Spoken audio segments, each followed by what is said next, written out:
आज के इस कार्यक्रम का शुभारंभ करने जा रहा हूं कुछ पंक्तियों से।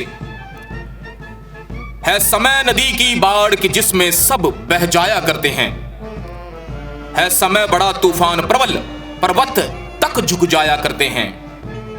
अक्सर दुनिया के लोग समय के चक्कर खाया करते हैं, लेकिन कुछ ऐसे होते हैं जो इतिहास बनाया करते हैं, इतिहास बनाया करते हैं। है उसी वीर इतिहास पुरुष की अनुपम अमर कहानी है, जो रक्त कणों से लिखी गई जिसकी जय हिंद निशानी है, जो रक्त कणों से लिखी गई जिसकी जय हिंद निशानी है।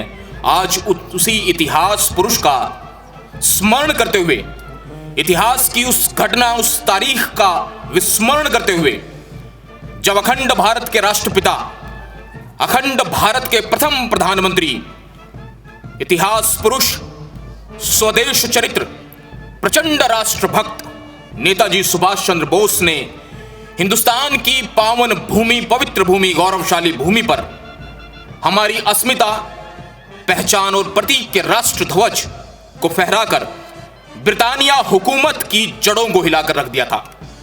साथियों, आज उसी दिन को पहली बार किसी शिक्षण संस्थान में हर्षो उल्लास के साथ में मनाया जा रहा है। मेरी समझ ये कहती है ये पहली बार हो रहा है।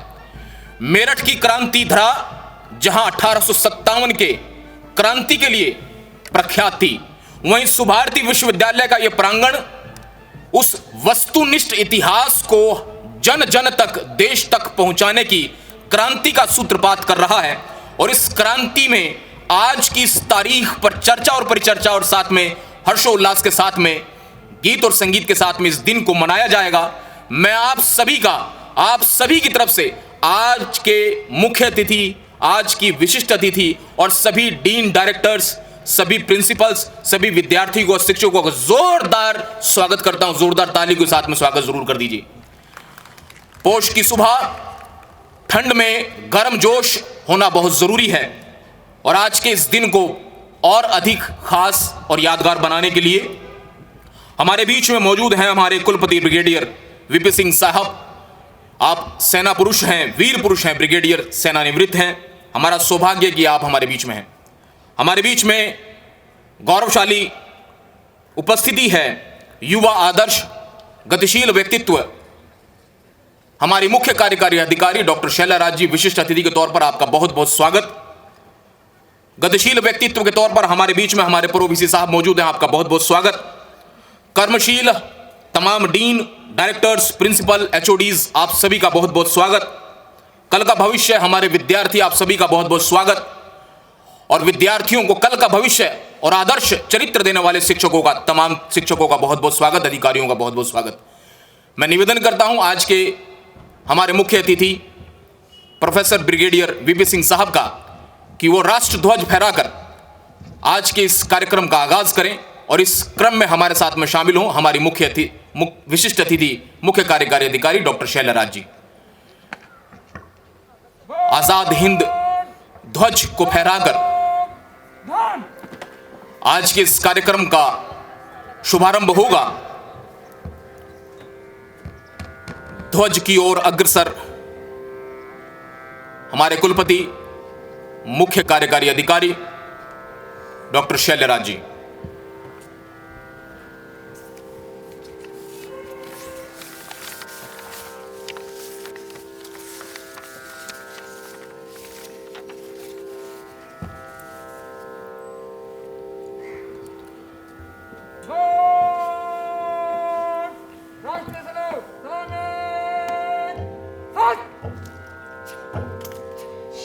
सुख चैन की बरखा बरसे भारत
भारत माता की, भारत माता की जय। सुभारती गार्ड नरेश जी के नेतृत्व में जगबीर सिंह जी गार्ड का नेतृत्व करते हुए अरविंद कुमार जी, अतुल कुमार, सुमित कुमार, राम भजन जी, आनंद कुमार, संत कुमार, हमारे गनमैन और ध्वज रक्षक हमारे बीच में मौजूद, इस दिन को हम सभी के समक्ष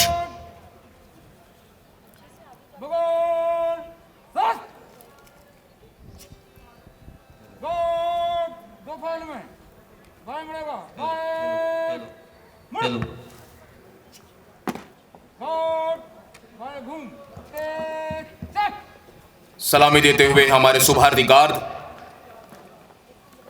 उतनी ही गर्मजोशी के साथ में जितना कि आज का ये दिन 30 दिसंबर 1943, वो दिन जिसको जन जन तक पहुंचाने का बीड़ा हमारे संस्थापक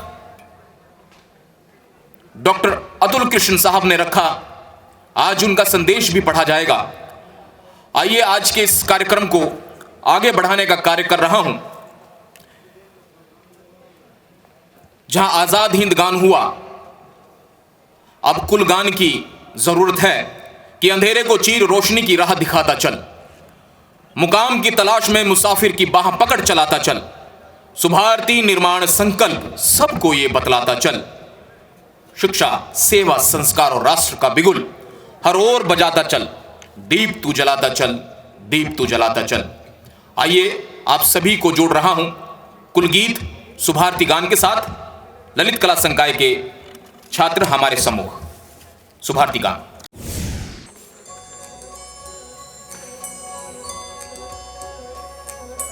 त्वमेव माता च पिता त्वमेव, त्वमेव बन्धुश्च सखा त्वमेव, त्वमेव विद्या प्रणं त्वमेव, त्वमेव सर्वं मम देवदेव।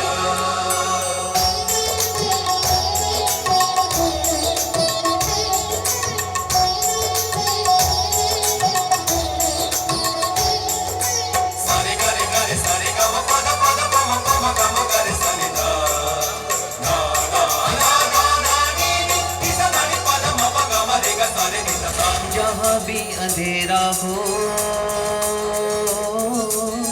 दीप तू जलाता चल,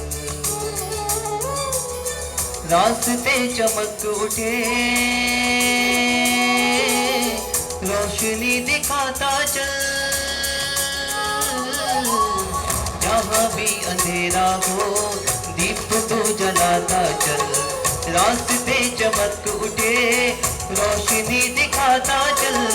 जहाँ भी अंधेरा हो दीप तू जलाता चल, रास्ते चमक उठे रोशनी दिखाता चल।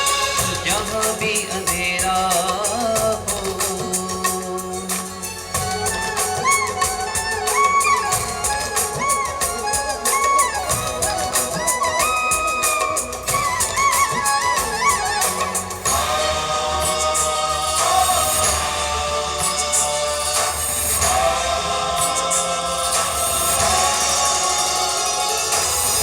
एक ऐसी दुनिया की रचना हमको करनी है, भारत बनाता चल, सुभारत बनाता चल। एक ऐसी दुनिया की रचना हमको करनी है, हीन दुखियों की सेवा हमको करनी है, सेवा हमको करनी है। जातियां न जिसमें हो दुनिया ऐसी रचता चल, पर्वों के मेले में एकता फैलाता चल। जहाँ भी अंधेरा हो दीप तू जलाता चल, रास्ते चमक उठे रोशनी दिखाता चल। जहाँ भी अंधेरा हो।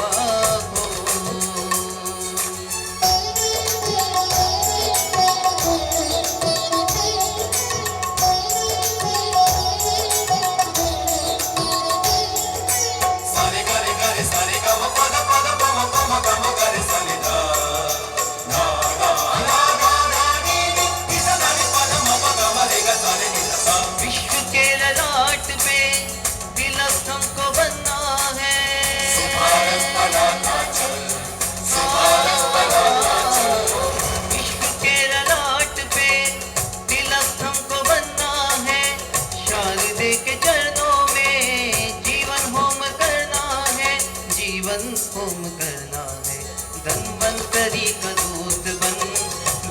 को हटाता चल, भास्कर का तेज बन तिमिर को मिटाता चल।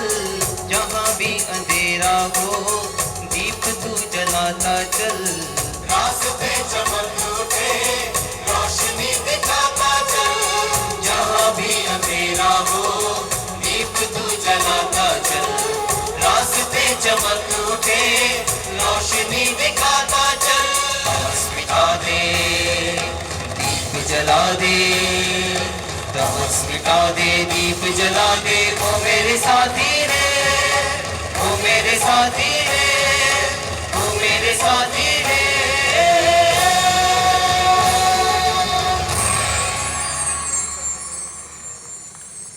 बहुत बहुत धन्यवाद। हमारे बीच में मौजूद प्रख्यात दंत चिकित्सक हमारी मुख्य कार्यकारी अधिकारी डॉक्टर शैला राज जी का कि वो मंच पर आएं और आज के इस दिन पर हम सबको संबोधित करें। जय Hind. Honourable vice chancellor sir, pro VC sir, all deans, respected faculty members, dear students, all non-teaching staff members, जब मुझे पता चला कि इस बार हम 30 दिसंबर को सेलिब्रेट करेंगे, so my first reaction was what, why? And then I was enlightened for the reason कि क्यों 30 दिसंबर को सेलिब्रेट करना चाहिए, क्यों हम कर रहे हैं। और मुझे बहुत आत्मग्लानि, गिल्टी फील हुआ दैट हमें नहीं पता कि हमारे पूर्वज हमारे लिए क्या क्या कर गए। हमारे honourable founder sir I think हम में से सबसे ज़्यादा बिज़ी हैं, बिकॉज़ वो सिर्फ अपना काम नहीं कर रहे, हम सब सिर्फ अपने काम में ही व्यस्त हैं। हम ये नहीं कह सकते कि हमारी रिस्पॉन्सिबिलिटीज़ ज़्यादा हैं या हम और चीज़ों में बिज़ी हैं, बिकॉज़ उन सबकी अपनी रिस्पॉन्सिबिलिटीज़ होती है। And he is been working day and night for all of us. हमारी कोई भी छोटी सी छोटी प्रॉब्लम होती है, हम बिना सोचे समझे उनको फटाफट फ़ोन उठा लेते हैं कि सर अब क्या करें। इतने बिज़ी शेड्यूल में भी वो अपना समय निकालते हैं एंड वो इन सब चीज़ों के बारे में पढ़ते हैं और he makes it a point कि सुभारती परिवार के हर सदस्य को इन सब चीज़ों के बारे में जानकारी रहे। And not only being the CEO, being his daughter, I felt very very guilty कि मेरे को लगता था कि मैं उनसे प्रेरित होकर काफ़ी कुछ पढ़ने लगी हूँ, बट अभी भी I am steps behind, miles behind from what he knows. So I took a pledge. Everybody takes a New Year pledge. I took a New Year pledge that this year will be a year where I will increase my knowledge. और हम सुभारती में रह के हम बहुत गर्व से कहते हैं कि हर सड़क का नाम, हर बिल्डिंग का नाम एक मार्टर के ऊपर है। हम में से कितने लोग हैं जिन्होंने वाकई में इन सभी मार्टर्स के बारे में सब कुछ पढ़ा है।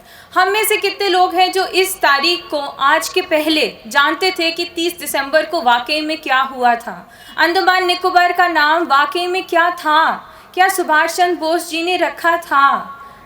I will not comment, but मुझे नहीं पता था। So it should be a teaching for all of us and inspiration for all of अस कि आज के दिन से हम ये प्रेरणा लें, जो हो गया उससे हम सीख रहे हैं और आगे के लिए अपने में एक ये जागरूकता जगाएं कि हम अब से अपने को इस बारे में जागरूक रखेंगे। I bow down to the founder of this institution not just because he is my father, because he is so knowledgeable, और अपने इस बिजी शेड्यूल से भी वो हमारे को हिंदुस्तान के बारे में उनके लेवल का nationalism I have not seen in anybody and I bow down to that. It is very ironical कि हम अपने हिस्ट्री बुक्स में बहुत मेहनत से पढ़ाई करी थी। Knowing my parents, I think everybody can know कि हमारे कितनी बिल्कुल दिग्गज तरीके से हमें पढ़ाई करी गई थी, बट हमारी हिस्ट्री बुक्स में ये है ही नहीं। I really feel that it is very ironical कि हमारी हिस्ट्री बुक्स में ये नहीं है। इसलिए मुझे लगता है, मैं बहुत उम्मीद करती हूँ कि अब हमारे एलुमनाइज, हमारी सुभारती फैमिली से हमारे जो ये बहुत डिग्निफाइड टीचर्स हैं, वो ऐसे बच्चे अब हमारे सुभारती से निकलेंगे who will be such historians, such lawmakers, such constitution makers who will be not led by any political barriers, any political foundations. वो ऐसी हिस्ट्री लिखेंगे which will make us proud, जो सच होगी उनमें ये ताकत होगी सच को लिखने की, हिस्ट्री बनाने की। वो ऐसे आर्मी मैन बनेंगे, ऐसे नेवी मैन बनेंगे, ऐसी जगह पे जाएंगे जो इस हिंदुस्तान को उस मुकाम तक पहुंचा सकते हैं जिस मुकाम तक इसके मार्टर्स ने सोचा था कि ये जाएंगे। सुभाष चंद्र बोस जी ने भी कोई सपना देखा होगा जब वो स्वराज और शहीद नाम के एक द्वीप तक पहुँचे थे। इतनी डिफ़िकल्टीज़ को अगर आप जाके वाकई में इसकी हिस्ट्री पढ़ने लगेंगे, आपके आँख में शायद वाकई में आंसू आ जाएं कि उन्होंने कितनी डिफ़िकल्टीज़ को फेस किया था। और हमारे लिए बहुत शर्म की बात है कि हम उन्हें वो टीचर और स्टेटस नहीं दे पाए। मेरे दिल में बहुत दुख है कि हम सुभाष चंद्र बोस जी को वो नहीं दे पाए, लेकिन एक उम्मीद और है कि अब कोई ऐसा सुभाष चंद्र बोस ना पैदा हो जिनको हम रिकग्नाइज ही ना कर पाए। At least today's generation should take a vow that हम अब अपने किसी मार्टर को ऐसा नहीं होने देंगे जिसको हम वो रिकग्निशन ना दे पाएँ जो वो डिज़र्व करता हो। हम अपने मार्टर्स को वो रिकग्निशन दें, उनको वो रिस्पेक्ट दें और उनकी फैमिलीज़ को वो रिकग्निशन दें और वो अपनापन दें उनके जाने के बाद जो उन्हें मिलना चाहिए। सुभारती हमेशा ये करती आई है, आगे भी करती रहेगी, लेकिन क्या सिर्फ हमारे कर लेने से पूरा होगा? Every Subharti family member, our students, our faculty should contribute to this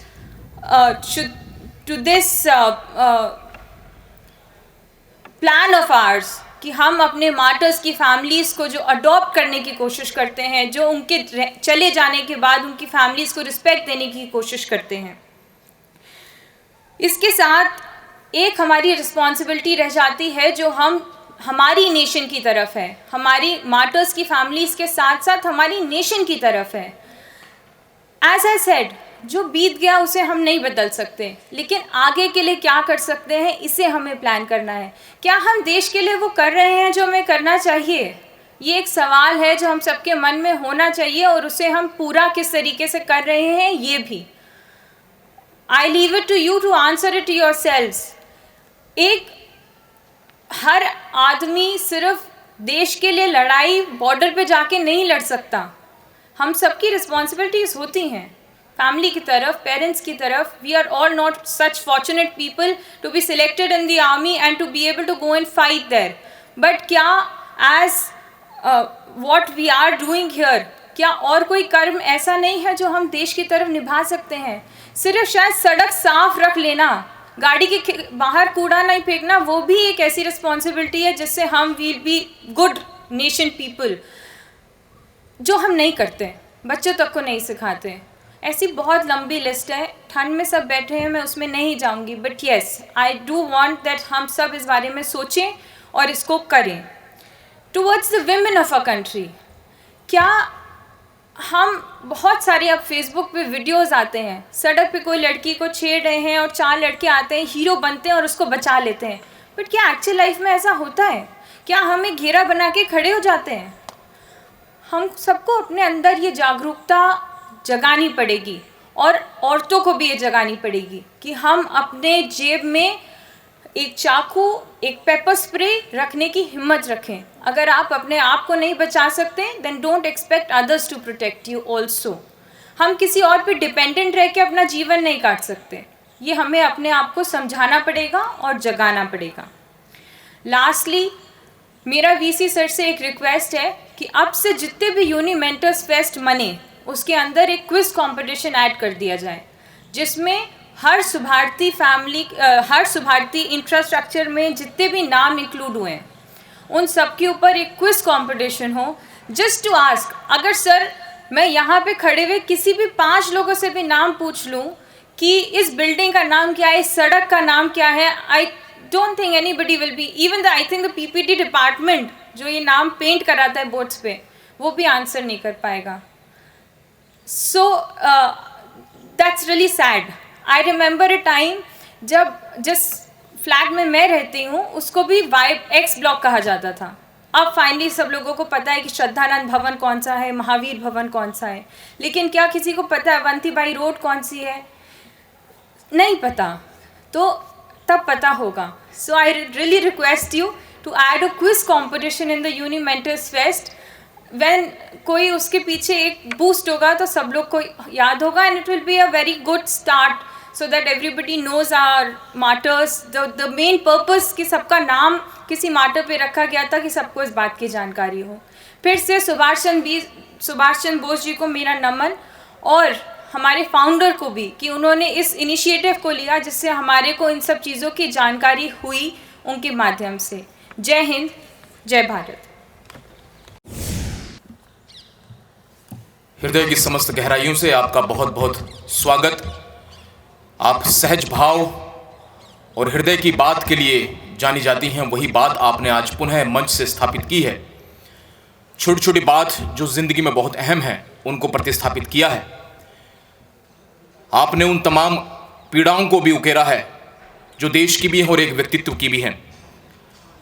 और आज की इस तारीख को आपने बताया कि किस तरह से हमारे संस्थापक महोदय ने हम सबको जोड़ा है, ताकि तमाम विद्यार्थी जिस इतिहास से वाकिफ नहीं हुए हैं, जो लोगों तक पहुंच नहीं पाया है किसी भी कारण से, वो अंतिम जन तक पहुंच सके। हर विद्यार्थी सुभारती का उसके लिए संवेदनशील हो, हम अपने इतिहास, वस्तुनिष्ठ इतिहास से वाकिफ हो सकें। ये बीड़ा मेरठ की क्रांति धरा से, सुभारती की भूमि से, पावन भूमि से, राष्ट्रीय गौरव के प्रतीक, मैं जरूर कहूंगा राष्ट्रीय गौरव के प्रतीक हमारे सुभारती विश्वविद्यालय से देश भर में जाएगा। और एक अलंकरण जरूर देना चाहूंगा आज के इस दिन, ताकि मुझे भी सनद रहे कि इस और कार्य करना है। एक अलंकरण हमारे संस्थापक महोदय को देना चाहूंगा, the living spirit of Subhash Chandra Bose, doctor Atul Krishna जी।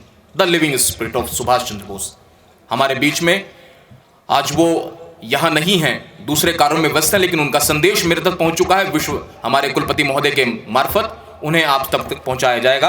अब मैं आवाज दे रहा हूं और आह्वान कर रहा हूं, हमारे बीच में सुभाष चंद्र बोस जी के नाम से ही स्थापित हमारा मेडिकल कॉलेज और उसके कम्युनिटी मेडिसिन के एचओडी हमारे बीच में मौजूद हैं, प्रोफेसर डॉक्टर राहुल बंसल जी, कि वो हमारे समक्ष आएं और आज के दिन के महत्व के बारे में हम सबको रूबरू कराएं, इतिहास से वाकिफ करें, वस्तुनिष्ठ इतिहास से वाकिफ करें, उस घटना का पूरा नरेशन हमारे समक्ष करें। राहुल बंसल जी, जोरदार तालियों के बीच में। आज का ये अभूतपूर्व कार्यक्रम जो हम सब शामिल हुए हैं, जैसे कि डॉक्टर शल्या जी ने कहा, मुझे भी जब कहा गया कि 30 दिसंबर का ये कार्यक्रम होने जा रहा है, मेरे अंदर भी यही प्रश्न आया कि आज इतना तो मुझे ध्यान था कि कुछ ना कुछ सुभाष चंद्र बोस जी से जुड़ा हुआ है, मगर डिटेल्स मुझे भी नहीं मालूम थी। फिर मैंने पढ़ा और जाना, और बहुत संक्षेप में आपके सामने कहूँगा कि आज वो घटना घटी इस भारत के इतिहास में, विश्व इतिहास में, जिसकी गूंज अंग्रेजों के लिए एक दुस्वप्न बन गई। क्योंकि आज के दिन नेताजी सुभाष चंद्र बोस ने जो अगस्त में 1943 में उन्होंने घोषणा की थी कि इस साल के ख़त्म होने से पहले आज़ाद हिंद फौज इंडियन सॉइल पर अपना कब्जा जमाएगी और ध्वजारोहण करेगी, ये उन्होंने अगस्त में घोषणा करी और दिसंबर में ये हो गया, ये घटना हुई। 29 को आप थोड़ा सा मैं आपको, जैसा उन्होंने कहा, थोड़ा नरेशन की तरह बताऊंगा। 29 को 29 दिसंबर को अंडमान द्वीप समूह पर पोर्ट ब्लेयर में एक जहाज़ उतरा, हवाई जहाज़ लैंड किया, जिसमें commander in chief Azad Hind Fauj के नेताजी सुभाष चंद्र बोस, सर्वश्री Anand Mohan ji, captain Rawat ADC, colonel Rawat और कर्नल एस राजू उनके पर्सनल फिजिशियन, ये लोग उतरे वहाँ पर। 3 दिन का उनका ये वहाँ पर कार्यक्रम था और अगले दिन यानी आज के दिन, आज से 77 साल पहले कुछ जापानीज जनरल्स भी थे, ऑफिसर्स थे, उनके समक्ष भारत की धरा पर पहली बार उनका जो ये ध्वज आप देख रहे हैं, आज़ाद हिंद फौज का जो पहला हमारा ध्वज था, वो फहराया गया। छोटा सा मार्च पास्ट हुआ और जो गान आपने अभी सुना, शुभ सुख चैन की बरखा बरसे भारत भाग्य है जागा, ये जो पहला हमारा राष्ट्रगीत था आज़ाद हिंद फौज का, जो मैंने भी पहली बार सुभारती में ही सुना। मैंने कई कॉलेज इंस्टीट्यूशंस में काम किया, यूनिवर्सिटीज़ में, मगर ये सौभाग्य यही मिला क्योंकि जैसा कि आपने बताया अभी नीरज कर्ण जी ने कि हमारे जो संस्थापक महोदय हैं, उनका एक पैशन है, उनका एक विशेष इसके प्रति लगाव है कि भारतीय संस्कृति और विशेष रूप से सुभाष बोस जी की जो कुर्बानी है, जो उनका योगदान है, वो बच्चों तक पहुँचे। तो यहीं पर मैंने पहली बार ये गाना सुना, आज भी आपने सुना। तो वास्तव में भाग्य जागा उस दिन, और उस दिन आज़ाद हिंद फौज के आज़ाद भारत की पहली सरकार का उद्घोष हुआ, जिसके प्रेसिडेंट बने सुभाष चंद्र बोस जी, और उनके पास अपना ध्वज था, अपनी करेंसी थी, अपनी सिविल कोड थी, ये सब था, जो कि बहुत विस्तार से अनेक अवसरों पर हमारे फाउंडर प्रेसिडेंट साहब ने बहुत विस्तार से बताया हुआ है मांगलिया में, कि किस प्रकार भारत सरकार के पास सब कुछ था, जबकि जब हमें जिसको हम आज़ादी कहते हैं उस समय इसमें से 6-7 जो चीज़ें हैं उसमें शायद 1 या 2 चीज़ें थी। तो वास्तविक स्वतंत्रता का उद्घोष था।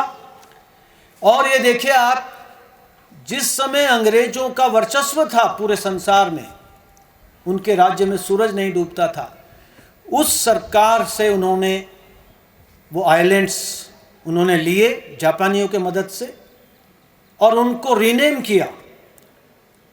अंडमान का नाम रखा गया शहीद और निकोबार का नाम रखा गया स्वराज। ये उन्होंने डिपार्चर से पहले किया। और जिस जगह ये कार्यक्रम हुआ, जिमखाना मैदान था, जिमखाना ग्राउंड था उस समय,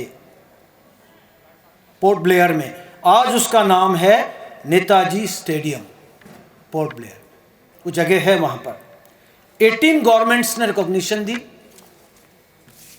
और आप ये देखिए 1943 में एक घटना हुई और आज़ादी हमें मिल गई 1947 में, 4 साल के अंदर। संघर्ष तो है, सैकड़ों साल से चल रहा था, लोगों ने कुर्बानियाँ भी दी और निश्चित रूप से महात्मा गांधी जैसे लीडर्स का भी रोल था। मगर यह सुभारती में ही आके समझ में आया कि वास्तविक कारण अंग्रेजों के छोड़ने का नेताजी सुभाष चंद्र बोस, उनकी आर्मी, उनकी INA, उनका संकल्प और अंग्रेजों का उनके प्रति भय, अंग्रेज उनसे भयभीत रहते थे। और यही कारण था कि सारी घटनाक्रम तो हमारे संस्थापक महोदय बहुत अच्छे से बताते रहे हैं कि इसी के बाद ये आज़ादी मिली। और ये घटना, जैसे कि अभी शल्या जी ने कहा कि इतिहास में पढ़ने को नहीं मिलती, हमने अपने स्कूल में, मैंने भी नहीं पढ़ी। इसका कारण था जानबूझकर अंग्रेज इतिहासकारों ने और उसके बाद के इतिहासकारों ने इस घटना को, इसकी महत्ता को जानबूझ के कम किया, इसको हमारे स्कूलों में पाठ्यक्रम में नहीं आने दिया। और ये देखिए अंडमान निकोबार का नाम वही वापस आ गया, जबकि उसका नाम शहीद और स्वराज रख दिया गया था, वही नाम चलना चाहिए था। थोड़ा सा सुकून यह है हम सबको कि हमारे वर्तमान के प्रधानमंत्री जी ने 2 साल पहले, यानी 75 साल बाद वहाँ जाकर उस कुछ आइलैंड्स को, 3 आइलैंड्स को, एक का नाम रखा है शहीद, एक का नाम रखा है स्वराज और एक का नाम रखा है नेताजी सुभाष चंद्र बोस आइलैंड। तो कुछ सुकून है कि हाँ, थोड़ी बहुत रिकॉग्निशन मिलनी शुरू हुई है। और मैं इस बात को पूरे होशोहवास में कह रहा हूँ, पूरे ईमानदारी से कह रहा हूँ। मैं भी पढ़ता रहा हूँ, मेरा पढ़ने का शौक़ रहा है, मेरे पास काफ़ी अच्छी बुक्स का कलेक्शन है। मगर सुभाष जी के बारे में, उनके कंट्रीब्यूशन के बारे में जो मुझे यहाँ के पता चला इस यूनिवर्सिटी में, उसका मुझे बिल्कुल भी जरा भी नहीं पता था। तो आज का दिन, वो जो एक मशहूर गाना है, वो गाना तो नहीं गाऊंगा मैं इस मंच से, बदले ना अपना ये आलम कभी, ये दिन तो मनाएंगे हर साल हम, वो जो गाना है मशहूर, तो ये दिन हम मनाएंगे क्योंकि ये दिन हमारे देश की आज़ादी का एक स्वर्णिम दिन है, हम नहीं भूलेंगे इसको। और ये सुभारती का एक बहुत बड़ा कंट्रीब्यूशन है। जय हिंद, जय सुभारती। बहुत बहुत धन्यवाद राहुल बंसल जी, आज की इस तारीख के पूरे इतिहास और उस घटना को हम सब के समक्ष एक चित्र रूप में प्रस्तुत करने के लिए, और एक शपथ हम जरूर यहां पर लेकर जाएं, अपने घर एक आदर्श जरूर लेकर जाएं कि अब हम कभी अपने जीवन में अंडमान निकोबार नहीं कहेंगे, हम स्वराज द्वीप और शहीद द्वीप ही कहेंगे, चाहे कोई समझे या ना समझे। शोध करे कि यह स्वराज द्वीप किसको कहा गया, यह शहीद द्वीप किसको कहा गया। इसी भाव को लेते हुए मैं आगे बढ़ रहा हूं, और आज का यह दिन अहम है। इससे पहले कि एक सांस्कृतिक कार्यक्रम से आप सभी को जोड़ूं, एक अनुमति ले रहा हूं कि आज के इस मौके पर खूनी हस्ताक्षर पढ़ सकूं। गोपाल प्रसाद व्यास जी की बड़ी प्रख्यात कविता है, और एक नए अंदाज में पढ़ने की अनुमति प्रोफेसर अपने कुलपति महोदय से चाह रहा हूं कि एक कविता पढ़ने की अनुमति मुझे दे दें। उनका हाथ उठ चुका है और मुझे अनुमति मिल चुकी है। इस सर्दी और पोष की सुबह में गर्म जोश का कुछ बात कहने जा रहा हूं, और अगर लगे कि यह सत्य है तो आपकी गुंजायमान तालियां मुझे आवाज़ जरूर दे, मेरे कंठ को हौसला दे और मेरे कहने को हौसला दे, क्योंकि शब्द जो हैं वो गोपाल प्रसाद व्यास जी के हैं, लेकिन आवाज़ मेरी होगी। कि वह खून कहो किस मतलब का, वह खून कहो किस मतलब का, जिसमें उबाल का नाम नहीं, वह खून कहो किस मतलब का, आ सके देश के काम नहीं, वह खून कहो किस मतलब का, जिसमें जीवन न रवानी है, जो परवश होके बहता है वह खून नहीं वो पानी है। उस दिन लोगों ने सही सही खून की कीमत पहचानी थी, जिस दिन सुभाष ने बर्मा में मांगी उनसे कुर्बानी थी, जिस दिन सुभाष ने बर्मा में मांगी उनसे कुर्बानी थी। बोले स्वतंत्रता की खातिर, बोले स्वतंत्रता की खातिर बलिदान तुम्हें करना होगा, तुम बहुत जी चुके जग में लेकिन आगे अब मरना होगा। आजादी के चरणों में जयमाल चढ़ाई जाएगी, वह सुनो तुम्हारे शीशों के फूलों से गूंथी जाएगी। आजादी का संग्राम कहीं पैसों पर खेला जाएगा, आजादी का संग्राम कहीं पैसों पर खेला जाएगा। यह शीश कटाने का सौदा नंगे सर झेला जाएगा, यह शीश कटाने का सौदा नंगे सर झेला जाएगा। यूं कहते कहते वक्ता की आंखों में खून उतर आया, मुख रक्त वर्ण हो दमक उठा, दम की उनकी रक्तिम काया। आ जान बाहूं ऊंची करके वे बोले रक्त मुझे देना, इस बदले भारत की आजादी तुम मुझसे लेना। हो गई सभा में उथल पुथल, उस दृश्य को याद कीजिएगा। हो गई सभा में उथल पुथल, सीने में दिल न समाते थे, स्वर इंकलाब के नारों से कोसों तक छाए जाते थे। हम देंगे देंगे खून ये शब्द बस यही सुनाई देते थे, रण में जाने को हर युवक खड़े तैयार दिखाई देते थे। बोले सुभाष इस तरह नहीं, बातों से मतलब सरता है। लो एक कागज, कौन यहाँ आकर हस्ताक्षर करता है। इसको भरने वाले हर जन को स्वर्णम स्वर्णम करना है। अपना तन मन धन जन जीवन माता को अर्पण करना है।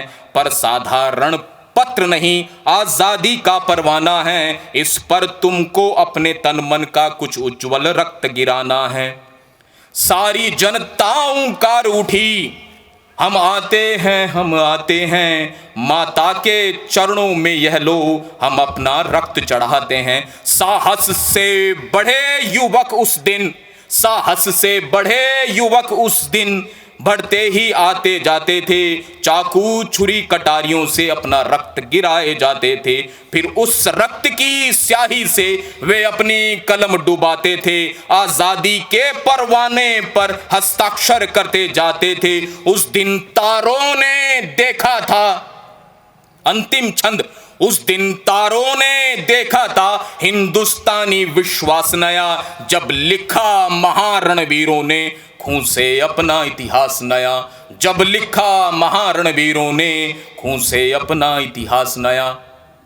आज उसी इतिहास को स्वामी विवेकानंद सुभारती विश्वविद्यालय हर विद्यार्थी तक पहुंचा रहा है। आज की ये गूंज मुझे पूरा विश्वास है अगले 1-2 साल के अंदर अंदर पूरे विश्व में, पूरे देश भर में गूंजेगी। जिस तरह से 21 अक्टूबर का कार्यक्रम देश की सरकार को भी मनाना पड़ा, पूरे देश को मनाना पड़ा, आज पुनः मेरठ की क्रांति धरा और सुभारती की इस पावन भूमि से इस बात को पूरे देश को पहुंचा रहे हैं हम सब। और आगे आप सभी को जोड़ रहा हूं एक कार्यक्रम से। ललित कला संकाय के विद्यार्थी हमारे समक्ष होंगे सांस्कृतिक गीत के तौर पर। हम सबको उस भाव से पुनः जोड़ने के लिए बहुत बहुत धन्यवाद। हमारे बीच में सांस्कृतिक कार्यक्रम के लिए ललित कला संकाय के विद्यार्थी।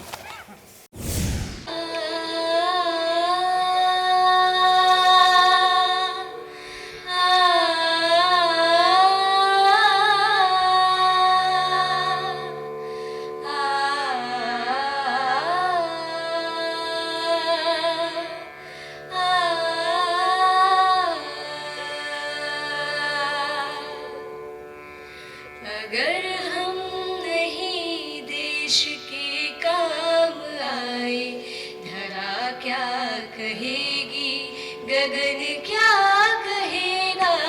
अगर हम नहीं देश के काम आए, धरा क्या कहेगी, गगन क्या कहेगा। अगर हम नहीं चलो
अगर हम कहीं देश के काम ना आए, बड़ा सवाल है, धरा क्या कहेगी और गगन क्या करेगा।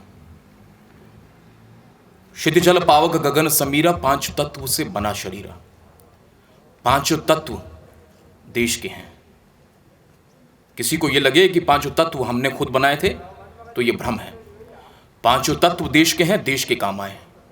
पहला भाव और अंतिम भाव एक ही हो कि जो भी कार्य कर रहा हूं देश के लिए कर रहा हूं। पहला भाव भी यही हो और अंतिम भाव भी यही हो। इसी बात को रेखांकित ललित कला संकाय के विद्यार्थियों ने किया है गीत के माध्यम से। भावना ग्रोवर जी के नेतृत्व में इन विद्यार्थियों ने गीत प्रस्तुत किया। बहुत बहुत धन्यवाद। और अब आवाज दे रहा हूं कविता पाठ के लिए। फिजियोथेरेपी विद्यार्थी हमारे साथ में है दीक्षांत भाटी। किशोर सूर्य तुलसी शशि उड़गन के सबदाश, आज के कवि खद्योत्सम जहां तहां करत प्रकाश। उसी प्रकाश के लिए, उसी प्रकाशमान करने के लिए मैं आवाज दे रहा हूं दीक्षांत भाटी को। फिजियोथेरेपी कॉलेज के विद्यार्थी हैं कि वो अपनी कविता पाठ करें। दीक्षांत। सुप्रभात। सबसे पहले मैं 4 लाइनों से आज के कार्यक्रम का संबोधन करना चाहूंगा। गुलों को इकट्ठा करके यूं ही गुलिस्तान नहीं बनता। गुलों को इकट्ठा करके यूं ही गुलिस्तान नहीं बनता। ऐसे ही कोई देश हिंदुस्तान नहीं बनता। वो अपनी शख्सियत मिटाता है और सीने पर गोली खाता है। वो अपनी शख्सियत मिटाता है और सीने पर गोली खाता है। ऐसे ही कोई इंसान देश का जवान नहीं बनता।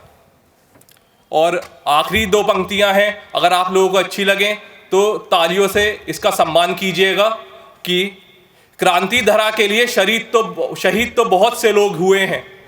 क्रांति धरा के लिए शहीद तो बहुत से लोग हुए हैं, लेकिन कोई सुभाष चंद्र बोस सा महान नहीं बनता। आज के इस ऐतिहासिक दिवस पर मैं दीक्षांत सर्वप्रथम मंच के इस छोर से विश्वविद्यालय के कुलपति महोदय और कार्यकारी अधिकारी डॉक्टर शैलराज जी का हमारे विश्वविद्यालय में हार्दिक अभिनंदन करता हूं। अधिकारीगण, प्रमुख तौर से हमारे परम श्रद्धेय, परम आदरणीय विश्वविद्यालय के संस्थापक डॉक्टर अतुल कृष्ण जी का बहुत बहुत धन्यवाद करता हूं और अपनी कविता का पाठ करना चाहता हूं। धन्यवाद इसलिए क्योंकि उन्होंने देशभक्ति और राष्ट्र धर्म को हम सब में रोपित किया है। कविता का पाठ करने से पहले मैं आप सभी सज्जन अतिथि गणों से एक अनुरोध करना चाहता हूं कि आप इस कविता के शब्दों को महसूस करें और मेरा साथ दें। मेरी कविता का शीर्षक है हे भारत के वीर शहीदों। आपके सामने प्रस्तुत है। हे भारत के वीर शहीदों, तुमको राष्ट्र नमन करता है। तुमने जो इतिहास रचा है उसका अभिनंदन करता है। हे भारत के वीर शहीदों, तुमको राष्ट्र नमन करता है। तुमने जो इतिहास रचा है उसका अभिनंदन करता है। तुमने जो बलिदान दिया है सीमाओं पर रक्त बहाकर। तुमने जो बलिदान दिया है सीमाओं पर रक्त बहाकर। सीने पर गोली खाई है अपना अद्भुत शौर्य दिखाकर। नहीं वीरता ऐसी देखी, युद्ध हुए हैं बहुत धरा पर। नहीं वीरता ऐसी देखी, युद्ध हुए हैं बहुत धरा पर। भारत जैसे वीर नहीं है किसी देश में वसुंधरा पर। भारत जैसे वीर नहीं है किसी देश में वसुंधरा पर।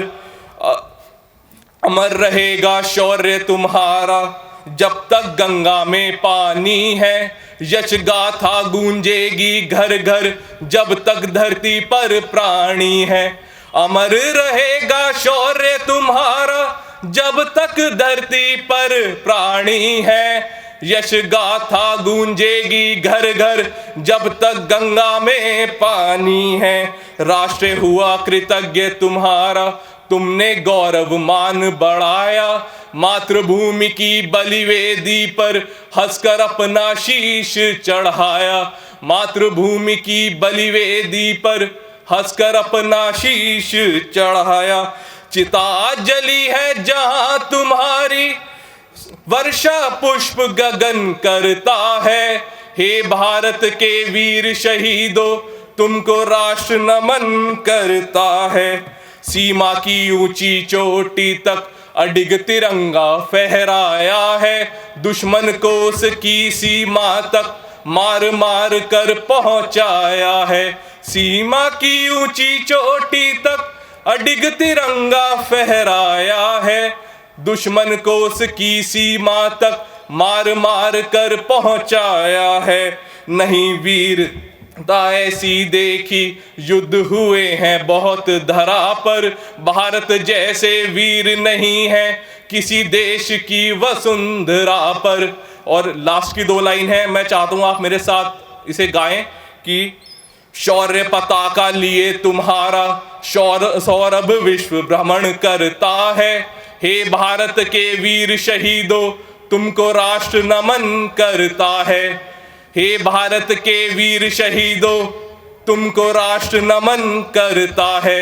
जय हिंद, जय भारती, जय सुभारती। फिजियोथेरेपी के विद्यार्थी, हे भारत के वीर शहीदों, तुमको राष्ट्र नमन करता है। इस भाव के साथ में हम सबको शहीदों के संस्कार से जोड़ते हुए मैं बहुत बहुत धन्यवाद करता हूं। और अगले कार्यक्रम से आपको जोड़ूं तो मैं आपको बताना चाहूँगा कि जिस वक्त में इस कार्यक्रम की रूपरेखा तैयार हो रही थी तो हमारे कुलपति महोदय ने कहा कि विद्यार्थियों का पार्टिसिपेशन बहुत ज़रूरी है, क्योंकि ये बात विद्यार्थियों तक हर स्तर पर जाए, इसलिए उनका पार्टिसिपेशन जरूरी है।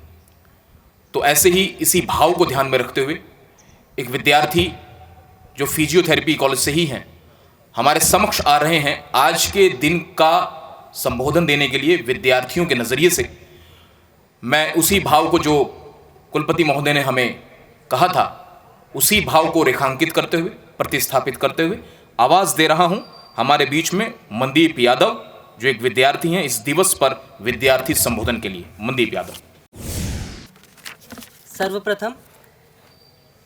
सर्वप्रथम ज्ञान की देवी माँ सरस्वती को मेरा प्रणाम। मैं आप सभी की उपस्थिति को हृदय की गहराइयों से धन्यवाद करता हूँ। मंच की सबसे छोटी कलम पढ़ रही है, इसलिए आपका आशीर्वाद चाहती है। 2 पंक्तियों से शुरुआत करूँगा, पंक्तियाँ आपके समक्ष रखता हूँ। सुभाष जी वो जान हिंद आ गए, है नाज जिस पे हिंद को वो शान हिंद आ गए। सुभाष जी सुभाष जान हिंद है, सुभाष शान हिंद है। सुभाष आन हिंद है, सुभाष मान हिंद है। सुभाष जी वो जान हिंद आ गए, है नाज जिस पे हिंद को वो शान हिंद आ गए। सुभाष जी वो जान हिंद आ गए, वो जान हिंद आ गए। हम जब भी नेताजी के बारे में पढ़ते हैं, करोड़ों दिलों को यह बात आज भी कटोचती है कि आखिर नेताजी को वह सम्मान क्यों नहीं मिला जिसके वे हकदार थे। साथियों, इसी संदर्भ में एक नई उमंग के साथ इसी दिन को पहली बार किसी शिक्षण संस्थान में मनाने एवं संस्कार से जोड़ने के लिए मैं आभार प्रकट करता हूं हमारे सुभारती विश्वविद्यालय के संस्थापक श्रीमान डॉक्टर अतुल कृष्ण जी का और हमारे कुलपति श्रीमान brigadier doctor VP Singh ji को, जो इस वक्त हमारे समक्ष मौजूद हैं। प्रमुख तौर से आपका धन्यवाद करता हूं। धन्यवाद इसलिए भी करता हूं कि मुख्य कार्यकाल अधिकारी डॉक्टर शैलराज जी को, जिन्होंने हमें इस संस्कार से जोड़ने का कार्य किया। और मैं आशा करता हूं कि श्रीमान डॉक्टर अतुल कृष्ण जी, डॉक्टर वीपी सिंह जी और डॉक्टर शैलराज जी के सानिध्य में यह कार्यरत चलता रहेगा। मुझे पूर्ण विश्वास है एक दिन स्वतंत्र और गणतंत्र दिवस की तरह इस दिवस में भी पूरा देश बढ़ चढ़कर भाग लेगा और अखंड भारत को दिल से अपनाएगा। परम सम्माननीय अध्यापक गण, सभा में उपस्थित सभी गणमान्य व्यक्ति, मैं मनदीप यादव इस स्वर्णिम अवसर पर अपने विचार साझा करने हेतु अवसर प्राप्ति पर आप सभी को आदर, अभिनंदन एवं आभार व्यक्त करता हूँ। 23 जनवरी एक ऐसा दिन जिस दिन भारत माँ के एक सपूत ने जन्म लिया। हम बात कर रहे हैं एक ऐसे शख्स की जिसने अपनी बहादुरी और देशभक्ति के जज्बे से भारत में ब्रिटिश साम्राज्य के चूरों को हिला कर रख दिया था। हम बात कर रहे हैं एक ऐसे शख्स की जिन्होंने आज़ादी की लौ जो 1857 में जल चुकी थी, उसे ज्वाला का रूप देकर अंग्रेजों को खदेड़ने का साहस दिखाया। क्योंकि देश के प्रति जीने की श्रद्धा, शक्ति और सामर्थ्य हर एक में हो सकता है, परंतु देश के लिए मर मिटने का मादा सुभाष चंद्र जैसे बिरलों में ही होता है। पूरा स्वराज से कम कुछ भी नहीं, पूरी रोटी, पूरा चांद और पूरा स्वराज मांगने वाले पहले क्रांतिकारी थे हमारे नेताजी सुभाष चंद्र बोस। हम बात कर रहे हैं एक ऐसे वीर महापुरुष की जिसने आईसीएस की परीक्षा को लात मारकर अपना संपूर्ण जीवन देश के लिए समर्पित कर दिया। आज का दिन भी इतिहास के पन्नों पर भारत माँ के इसी वीर के नाम दर्ज है। आज ही के दिन नेताजी ने देश की शान को दोगुना करते हुए शहीद और स्वराज द्वीप, जिसे हम अंडमान और निकोबार नाम से जानते हैं, सन 43 में पहली बार भारतीय परचम फहराया था। और ये बताते हुए मेरा दिल और भी गौरवान्वित हो चला है कि आज़ाद हिंद सरकार के पहले प्रधानमंत्री सुभाष बाबू ने अंडमान की इसी धरती को भारत की आज़ादी की संकल्प भूमि बनाया। और नेताजी का कहना था कि इस इलाके पर अधिकार के साथ ही अंतरिम सरकार की राष्ट्रीय अस्मिता अब सत्यता और वास्तविकता का चोला ओढ़ चुकी है। इस वचन के 4 वर्ष बाद ही माँ भारती दास्तां की बेड़ियों से मुक्त हो गई। एक विषय और है जिस पे मैं विचार साझा करना चाहूँगा। कई बार लोग जाने अनजाने में मेनलैंड और आइलैंड की बात करते हैं, ये लोगों की जुबान पर चढ़ा गया है, परंतु नेताजी का कहना था कि समूचा भारत, यहाँ का कण कण, जर्रा जर्रा मेनलैंड है। पोर्ट ब्लेयर इतना ही मेनलैंड है जितना दिल्ली या मुंबई की सरजमी को हम मानते हैं। अंत में रुखसत करने से पहले कुछ पंक्तियाँ देश के यशस्वी पुत्र को समर्पित करना चाहूँगा। कविता है समय नदी की बाढ़ जिसमें सब बह जाया करते हैं, है समय बड़ा तूफान प्रबल पर्वत झुक जाया करते हैं। अक्सर दुनिया में लोग समय में चक्कर खाया करते हैं, लेकिन कुछ ऐसे होते हैं इतिहास बनाया करते हैं। ये इसी वीर इतिहास पुरुष की अनुपम अमर कहानी है जो रक्त कणों से लिखी गई, जिसकी जय हिंद निशानी है। हमने उसकी नई कथा आज़ाद फौज से जानी है। देशभक्तों के देशभक्त, दूर अंदेश से अति सशक्त, नारा द हिंद का देकर बोले, आज़ादी दूंगा तुम देना रक्त। आज़ादी की लड़ी लड़ाई, आज़ाद हिंद फौज बनाई, जन जन को आगे ले आए, तरुणाई को दिशा दिखाई। आइए हम सब मिलकर ऐसे महान पुरुष को शत शत नमन करते हैं। जय हिंद, जय भारती, जय सुभारती। धन्यवाद। बहुत बहुत धन्यवाद मनदीप। इस विद्यार्थियों के प्रमुख तौर पर मनदीप के बारे में ज़रूर कहना चाहूँगा, और आपकी ज़ोरदार तालियां इसको हौसला देगी, क्योंकि जिस वक्त इसको बोलना था उस वक्त भी पीछे खड़ा होकर प्रैक्टिस कर रहा था। ज़ोरदार ज़रूर तालियां मार दीजिए इस विद्यार्थी के लिए, क्योंकि ऐसे ही शेरों की ज़रूरत है आज देश को भी, समाज को और हम सबको भी, जो पूरे जोश के साथ में मंच पर उतरें और पूरी योग्यता के साथ में, आत्मविश्वास के साथ में मंच पर उतरें। अब मैं रुख कर रहा हूँ हमारे बीच में सेना पुरुष, वीर पुरुष, brigadier professor doctor VP Singh साहब हैं, हमारे कुलपति महोदय। आपके कुशल नेतृत्व में हमारा विश्वविद्यालय लगातार उन्नति कर रहा है। सहज भाव, समय के प्रति बहुत सजग, और जिससे जितनी बात करनी है उससे उतनी बात करनी है, उसके बाद में कह देना है अब काम करो। मैं इन्हीं शब्दों के साथ में बड़ा गौरवान्वित हूं आपको मंच पर बुलाने के लिए, और पहली दफा कुलपति नियुक्त होने के बाद हमारे बीच में हम सबको संबोधित करने जा रहे हैं। 21 अक्टूबर के बाद आज के प्रमुख दिवस पर हमारे बीच में हमारे कुलपति महोदय ब्रिगेडियर वीपी सिंह साहब मंच की ओर अग्रसर। नमस्कार, जय Hind.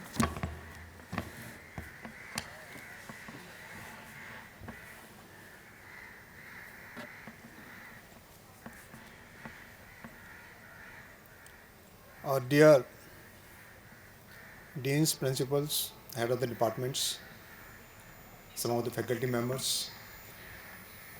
our Chief Executive Officer, Dr. Shalya Raj. Without her patronage of today's event, it was not possible to carry out today's function. Only thing I want to say that I wish, when I saw this ground today, I wish it was full of students. But because of the limitations of the COVID-19, we have to restrict the number. But still, we were very firm that we must celebrate. And today, this day, by now you all are aware why we are celebrating this day, particular day, 30th. Now, when we say that we celebrate a day, why do we celebrate actually anything? We celebrate because we want to remember something and we want to learn something out of the event, out of a person. And we call them our heroes. And who is the hero? Hero is the one who does something which is beyond a normal capacity. So that definition fits in well on Netaji Subhash Chandra Bose. Now much has been talked about, so many aspects has been covered, but I would like to cover those aspects which interest the students. That Netaji Subhash Chandra Bose, he was born in Cuttack in a family which was, I think he was the 8th son of his parents, and his father was a lawyer. Now we have to think that why he actually developed into this kind of personality. It doesn't happen a day. In fact, I don't know how many of you know that his father was actually a supporter of British rulers. So things started from there itself at home. He didn't like, even when he was very small, 3-4 years, he used to wonder why is it so. But he used to respect his parents and he carried on. And his schooling was in Cuttack, where when he was 6-7 years old, that time even the schools, the teachers was Anglo-Indians, and he was surprised to know that Hindi and Sanskrit was not taught, as it should have been taught. In fact, the Indian students were not allowed to travel along with the British students, and they were put a condition that unless you learn Bible, they will not be allowed. So again, this was a sort of discrimination went into his head, and something started from there itself. So this was his schooling, the beginning, and then thereafter he went to the President's College, Calcutta, and he found to his surprise that same thing happening there. The Indian students, even they come across the path of a teacher which was Anglo-Indian, they were punished. He objected, he made his own group, and his leadership qualities start coming into him. He continued that way to that extent that he was rusticated from the Presidency College. Thereafter the parents thought that he is going to spoil his career, so he thought that he should send to the England to do the ICS. He did ICS and topped.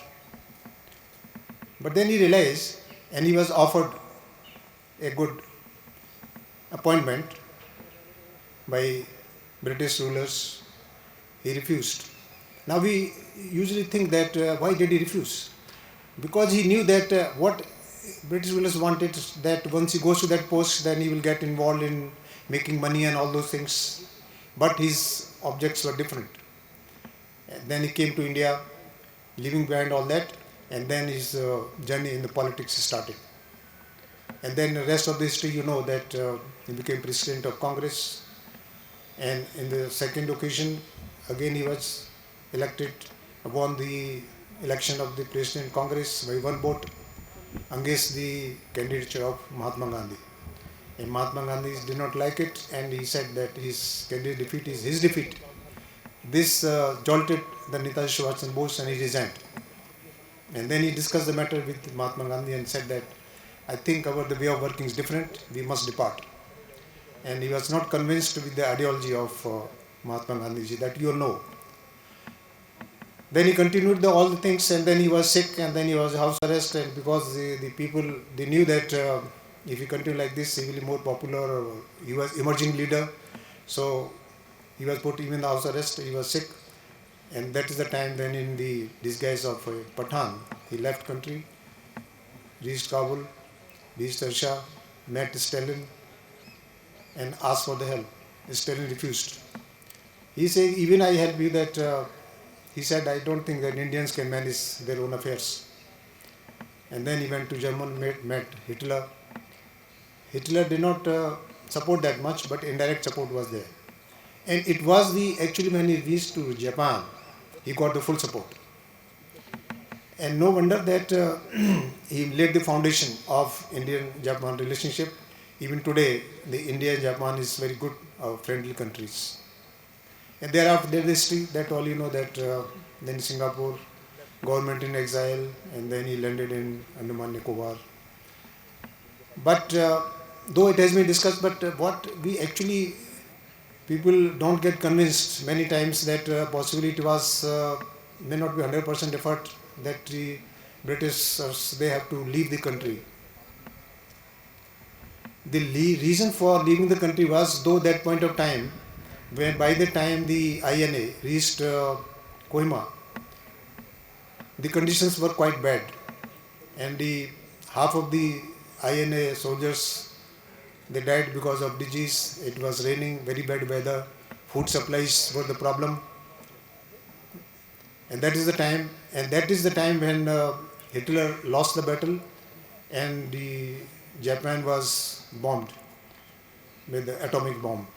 So everything was adversary at that point of time, but then he realized that it's not happening, but he has already given his slogan, Delhi Chalo, and his followers, some of them like Mr. Dillon and some other people, they were caught by the British Army and they were put on trial in the Red Fort. This was the turning point of the history. Once this happened, then the people realized, or Indian soldiers realized, or particularly they started with the Navy, and there was mutiny in the Navy starting from the Mumbai and then Karachi, that these are our own people, they have done so much and they are put on the trial. Therefore, there was general awakening in the masses, and this was the reason, though at that point of time the British has already won the World War II, but still they could not hold on, because they knew now without support of Indian soldiers and masses, they will not be able to sustain here for long. So that was the reason they left. So what I am trying to say is that here was the person who just see the whole life history, he did nothing for himself, he did for the country, right from the day one. And that's how we remember those heroes, and we want to learn. Look, that there is extraordinary things which any human being can create or do it. So that is a lesson for particularly these things meant for the new generations, our students. So this was the thing which, so it was one sphere that event come to political field, but that is not the things on the political field, but that applies in every field wherever you are. If you are determined, you want to do good for the country, you can contribute in so many ways. As the things, many like Swachh Bharat and other things, so many things are going on. So if you keep an eye and see that you are part of it, you feel the sincere citizen of your own country, then things will move in the right direction, and you will be creating your own future, a good future. So that's what is required, and that's why we celebrate, and that's why we are celebrating today. But I think second week of December, when this was going on that we will celebrate this and that, then I asked Dr. Atul, would you be available here in Suvarti? He said, no, I will be celebrating in Dehradun. Shall we go ahead? Yes. Then he said, why not? Because we thought that, I don't know, because this is first time happening, and that's why even students must be wondering, even today, when before they came, why this we are celebrating on 30th, we are already celebrating 21st. So this was the reason. And then I requested him, sir, if we will not be here, so it will be right thing that we get a message from you. And this, requested him 1 week back. Till yesterday evening, 9 o'clock, there was no message. So then I talked to him. He said, if you have got a time, can you write a few lines and send to us? So we all will be very happy to listen to your message. He said, I can try. in the night 1:30, his message came. And then I downloaded in the morning and gave it to Neeraj. You must read it. So this is now. Then I told him in the light vein when this message came through the message only. I thanked him and told him from where you get the time. Then I told him jokingly that possibly time always standing in front of you, हाथ जोड़ के कि मैं आगे नहीं पढ़ूंगा जब तक आप बोलोगे नहीं. And this is really fact. Sometimes you wonder, okay, man doesn't tire, he just carries on. From where he get this strength? This is what that's I always feel, and that's how possibly I am here today. You needn't go anywhere.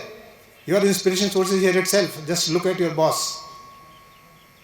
The way he's working day and night, he never tired, he never get many times. I'm very careful that when I communicate to him, keeping in mind because it's not doing one thing. 1,001 things are at his disposal. When we should talk to him, what we should talk to him, but he never get irritated and always available. As Dr. Chalya mentioned that in the small things, we project to him and he will give a solution. And solution which comes, then you start wondering, why didn't I think this way? See, that's how you learn. That means people have the capabilities, humans have the capabilities. It's a question of that how you put it to its use. Because we want to remain in comfort zone. Then things don't move. Then you don't get extraordinary things. So this is what I am telling, why I am telling this, because our students, they should know it. They should not limit themselves that this is enough, they have done enough, that will do, 50% marks will do, 60% marks will do. No, there is no end. Why not 100%? If not at least 95% or 100%, you can do it. And what you are doing it, you will gain your own confidence if you do well in academics and exams. So what I am trying to say is that today is the day when I had the opportunity to talk to all of you and to share my thoughts. Now in the end I would like to say that I was just going through this autobiography of Netaji Subhash Chandra Bose. So he was very much influenced with Ramakrishna and Vivekananda. Autobiography of Netaji Subhash Chandra Bose, an Indian Pilgrim, is the book or the autobiography, where he has said, I was not going to follow the beaten track, come what may. I was going to lead a life conducive to my spiritual welfare and upliftment of the humanity. I was going to make a profound study of philosophy. He was a BA, graduation he has done in philosophy, so that I could solve the fundamental problems of life. Look at the clarity in his thoughts right from beginning. In practical life, I was going to emulate Ramakrishna and Vivekananda as far as possible. In fact, he has a deep impact or deep effect of the teachings of Vivekananda. So I was also learning somewhere that he was influenced so much. When he was in the college or in school, he used to go and beg food for the poor people. He will beg and then distribute among the poor. In any case, I was not going in for worldly career. This was the outlook with which I faced a new chapter in my life. So these are some few things which are written in autobiography. So with these words, I would like to say again that these occasions we should utilize fully and see to it that how it helps in national building.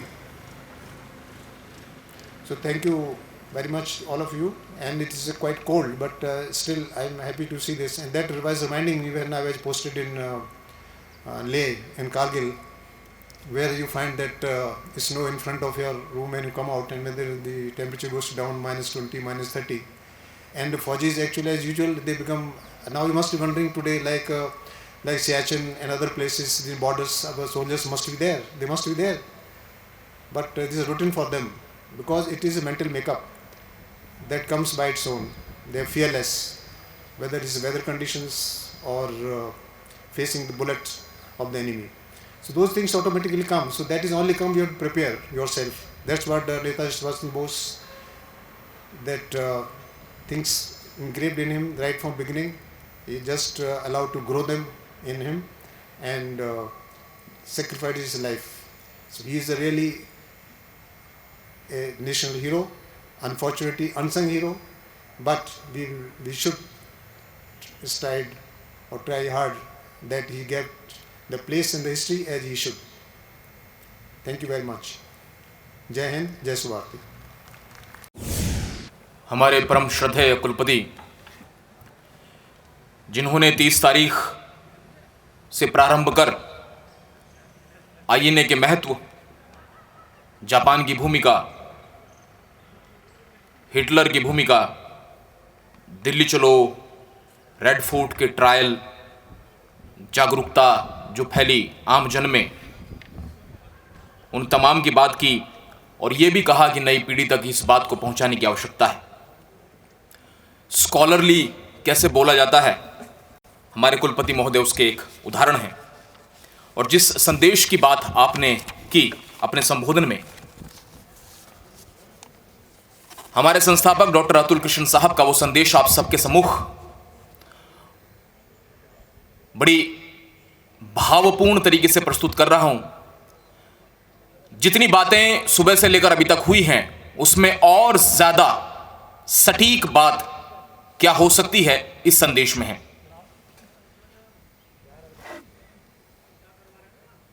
शब्द और भाव doctor साहब के हैं, आवाज मेरी। उन्होंने कहा, बहनों और भाइयों, आज के युवा 30 दिसंबर यानी कि आज के दिवस के संबंध में कुछ नहीं जानते। यह उनका दोष नहीं, यह उन्हें कभी बताया ही नहीं गया और ना ही कभी उन्होंने किसी पाठ्य पुस्तक में पढ़ा, ना घर में चर्चा हुई, ना ही किसी नेता ने अपने उद्बोधन में कहा। यह हमारे माता पिता, शिक्षकों, नेताओं का भी दोष नहीं है, क्योंकि कमोवेश वे भी इसी परिस्थिति से निकले। हमें तो सदैव यह बताया गया कि भारत की स्वतंत्रता अहिंसात्मक आंदोलन के फलस्वरूप प्राप्त हुई, परंतु सच्चाई इससे विपरीत है।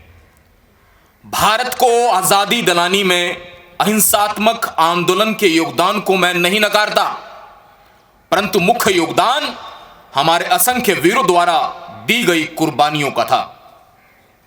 डॉक्टर साहब ने लिखा है कि क्रांतिकारियों के सबसे बड़े अभियान का नाम था आजाद हिंद फौज और उसके संस्थापक थे ज्ञानी प्रीतम सिंह, राज बिहारी बोस जी एवं जनरल मोहन सिंह साहब। बाद में संपूर्ण अभियान की बागडोर नेताजी सुभाष चंद्र बोस ने संभाली। नेताजी ने 21 अक्टूबर 1943 में सिंगापुर में भारत की आजादी की घोषणा की, जिसे अनेकों देशों ने मान्यता दे दी थी। डॉक्टर साहब लिखते हैं, 21 अक्टूबर सुभारती द्वारा अखंड भारत के स्वतंत्रता दिवस के रूप में मनाया जाता है। 21 अक्टूबर को बस एक कमी रह गई और वह थी उस समय भारत की जमीन पर कोई भाग आजाद हिंद फौज के पूर्ण आधिपत्य में नहीं था। नेताजी ने 21 अक्टूबर को ही यह घोषणा कर दी थी कि आजाद हिंद फौज वर्ष 1943 में समाप्त होने से पूर्व भारत की भूमि पर प्रवेश कर ऐसा ही करेगी। हमारे संस्थापक लिखते हैं कि आज ही के दिन, आज से 77 वर्ष पूर्व 30 दिसंबर 1943 को अंडमान निकोबार की राजधानी पोर्ट ब्लेयर में जिम खाना मैदान, जिसे आज नेताजी स्टेडियम के नाम से जाना जाता है, में नेताजी सुभाष बोस ने भारत की धरती पर आजाद भारत का ध्वज फहराया। डॉक्टर साहब लिखते हैं, जापान में अंग्रेजों को परास्त करके अंडमान निकोबार पर 23 मार्च 1942 को अपना कब्जा कर लिया गया। अंडमान निकोबार द्वीप समूह पर आधिपत्य प्राप्त कर लेने के उपरांत राज बिहारी बोस के द्वारा स्थापित इंडियन इंडिपेंडेंस लीग ने अपनी इकाई यहां स्थापित की। ध्यान रहे, इंडियन इंडिपेंडेंस लीग ने अपनी यहां इकाई स्थापित की और अपना आधार बनाया। ये द्वीप जापान के साथ संधि के अंतर्गत आजाद हिंद फौज को मिले। इस दिन पोर्ट ब्लेयर में आजाद भारत का ध्वज फहराकर नेताजी ने अंडमान द्वीप का नाम शहीद द्वीप एवं निकोबार का नाम स्वराज द्वीप रखा। मैं पुनः बोल रहा हूं, अंडमान द्वीप का नाम शहीद द्वीप एवं निकोबार द्वीप का नाम स्वराज द्वीप रखा गया। डॉक्टर साहब बोल रहे हैं, अपील कर रहे हैं कि मैं भारत के प्रधानमंत्री माननीय श्री नरेंद्र मोदी जी से साधुवाद देता हूं कि उन्होंने इस अवसर में 75 वर्ष पूरा होने पर 2018 में उसी स्थान पर ध्वजारोहण किया जिस स्थान पर वर्ष 1943 में नेताजी ने किया था। आइए, अपील कर रहे हैं, आइए हम आज के दिन अपने उन वीरों को याद करें जिनकी कुर्बानियों ने आज हम आजादी की सांस ले रहे हैं। आज के दिन हम उन देशवासियों को भी श्रद्धा सुमन अर्पित करते हैं जो पहले अंग्रेजों की और फिर जापानियों की बर्बरता का शिकार हुए। हम शपथ लें, अपने देश को इतना मजबूत बनाएंगे कि भविष्य में कभी कोई हमारी आंख उठाकर भी ना देख पाए, आंख उठाकर भी ना देख पाए। अंत में लिखते हैं, जय हिंद, जय भारती, जय सुभारती। जोरदार तालियां जरूर हों। माना ठंड है, हाथ जम रहे हैं, लेकिन सूरज भी हम पर मेहरबान है। यह संदेश हमारे संस्थापक महोदय का रहा और इस भाव के साथ में हम अग्रसर हों। इसी आशा के साथ में कार्यक्रम की अंतिम श्रृंखला से आपको जोड़ रहा हूं।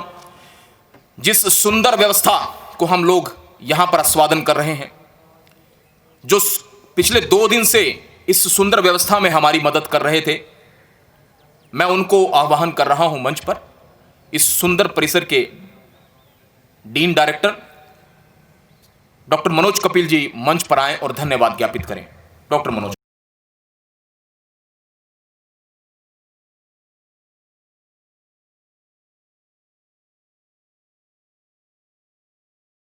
सर्वप्रथम मैं धन्यवाद देना चाहूँगा हमारे माननीय संस्थापक महोदय, जिन्होंने आज अपनी अनुपस्थिति को एक संदेश के माध्यम से अपनी उपस्थिति में दर्ज किया है और जिनके संदेश को सूर्य ने भी सलामी दी है। और सब आपने देखा ही होगा, हम सुबह से ठिठुर रहे थे, पर जैसे ही सर का संदेश यहाँ से पढ़ा गया, सूर्य देवता ने दर्शन दिए। मैं कृतज्ञता व्यक्त करता हूँ उस राष्ट्रवादी सोच को जिसने हमें यहाँ पर एकत्र होने का सौभाग्य प्रदान किया है।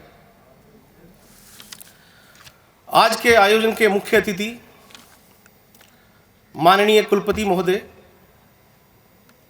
आपका बहुत बहुत धन्यवाद। आपके विचार, आपके संदेश हम सदैव निरंतर प्राय सुनते रहते हैं, पर जो आपका आज का जो संदेश है उसने हम सबके अंदर एक सकारात्मक सोच का सृजन किया है, संग्रहण किया है, जिसके लिए हम आपका बहुत बहुत आभार प्रकट करते हैं। मैं नमन करता हूं उस ओजस्वी वक्ता को जिनको सहज तरीके से एक प्रभावशाली बात कहने की विशिष्टता प्रदान है, एक कौशल प्रदान है। माननीय मुख्य कार्यकारी अधिकारी महोदया, आपका कहा गया एक एक वाक्य जो आज आपने कहा है वो आत्मसात करने योग्य है और हम कोशिश करेंगे कि हम भी कुछ प्लेज नए साल में जरूर लें। मैं धन्यवाद प्रेषित करता हूं डॉक्टर राहुल बंसल जी को, जिन्होंने 30 दिसंबर का जो महत्व, जो ऐतिहासिक महत्व है, उसका जो व्याख्यान किया वो वाकई प्रशंसनीय है। और मेरी आप सबसे एक विनती जरूर है कि जो ये सब आयोजन आज हुआ है, जो डॉक्टर राहुल बंसल जी ने भी कहा है और हमारे संस्थापक महोदय का जो संदेश है, ये सब व्यर्थ ना जाए।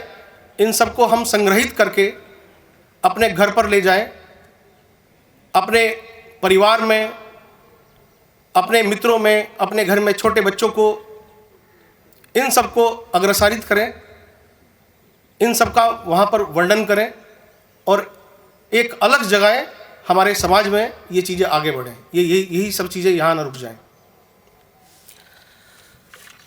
मैं आशीर्वाद रूपी धन्यवाद प्रेषित करता हूं अपने विद्यार्थियों को, जिन्होंने अपनी मनमोहक प्रस्तुतियों से इस आयोजन का आकर्षण और बढ़ा दिया है। मैं यहाँ पर उपस्थित सभी HOIs का धन्यवाद करना चाहूँगा, जिन्होंने आज इस आयोजन में अपनी उपस्थिति दर्ज की है। सभी प्रकार के समितियों के सदस्य, जिनके द्वारा इस आयोजन को एक सफल आयोजन बनाया गया है, मैं उनका भी धन्यवाद प्रेषित करना चाहूँगा। मैं आभार व्यक्त करता हूँ उन भूतपूर्व सैनिकों का जो यहाँ पर उपस्थित हैं और ध्वजारोहण के समय जिनका सीना स्वतः ही गर्व से फूल जाता है, मैं उनका भी आभार व्यक्त करता हूँ। और मैं सप्रेम धन्यवाद देता हूँ हमारे आज के आयोजन के संचालक, जिनकी वाणी हम सबको बांधे रखती है और एक विशेष प्रकार का आकर्षण उनकी वाणी में है। मैं ईश्वर से कामना करता हूँ कि आप सबका नव वर्ष मंगलमय हो। जय भारती, जय सुभारती, जय हिंद। बहुत बहुत धन्यवाद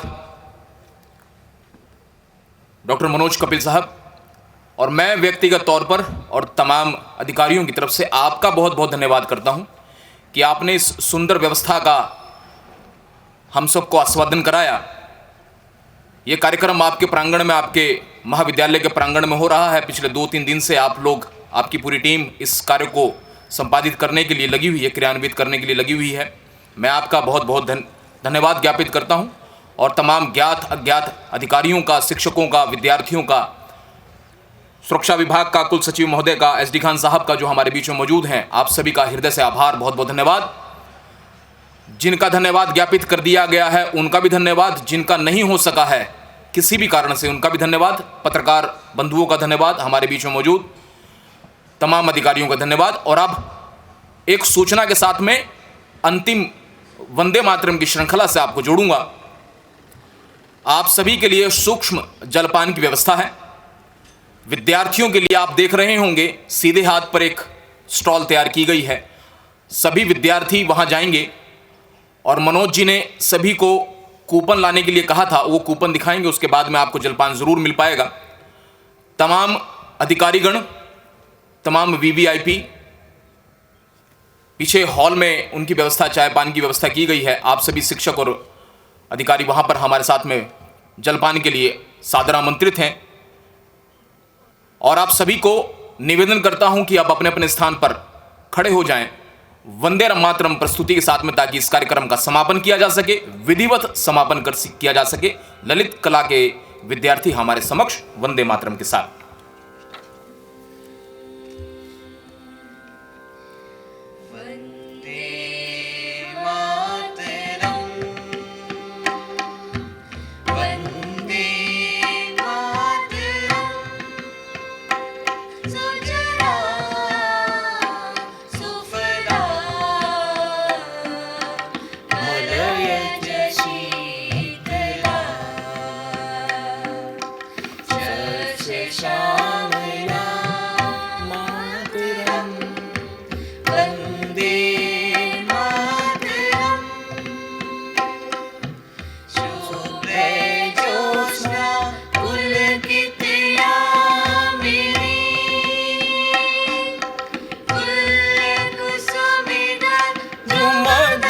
शोभिनी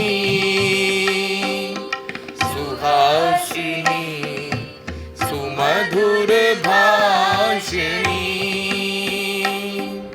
सुखदां वरदां मातरम् वन्दे मातरम् वन्दे वन्दे मातरम्। भारत माता की जय। भारत माता की जय। भारत माता की जय। मैं कोई गुजरा पल नहीं जो लौट कर ना फिर आऊं तो तुम्हारी सांसों को ना महकाऊं। 26 जनवरी को पुनः मिलेंगे, आप सभी सादर आमंत्रित हैं चाय के लिए।